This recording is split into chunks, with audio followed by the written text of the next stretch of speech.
আসিয়া। আল্লাহর সামনে একবার মাথা নত করেছে, পৃথিবীর কোন শক্তির সামনে মাথা নত করে নাই।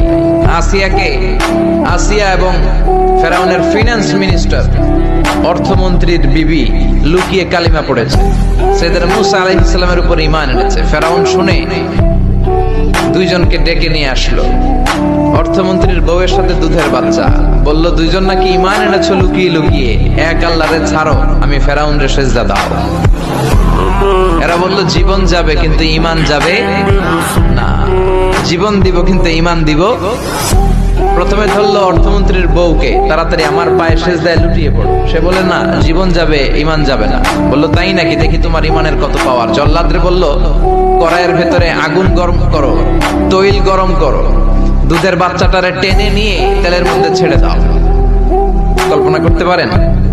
দুধের বাচ্চাকে মায়ের বুক থেকে ছিনিয়ে নিয়ে তেলের মধ্যে ফালাচ্ছে, বাচ্চাটা রোস্ট হয়ে যাচ্ছে, আর বাচ্চাটা বড় মানুষের মতো মাকে বলছে, মা চিন্তার কারণ নাই, এটা উত্তপ্ত তেল নয়, এটা জান্নাতের বাগান। ভয় নাই মা, তুমি চলে আসো, তুমিও লাফিয়ে পড়ো, শাহাদাতের পেয়ালা থেকে মিষ্টি সুধা পান করো। মহিলার ঈমান আরো বেড়ে গেল। সে বলল আমি, জীবন যাবে ঈমান যাবে। ফেরাউন বলল তোর ঈমান কত আমি দেখে নেব। এই মহিলাটাকেও উত্তপ্ত তেলের মধ্যে ছেড়ে দেয়। বাকি রইল ফেরাউনের বউ আসিয়া। আসিয়ারে ফেরাউন বলল, আসিয়া এক আল্লাহর ইবাদত ছাড়ো, আমারে সেজদা দাও। আসিয়ারও এক কথা, জীবন দিব ঈমান দিব। ফেরাউন বলে, আসিয়া তোরে উলঙ্গ করব, বউ হয়েছিস, আই ডোন্ট কেয়ার।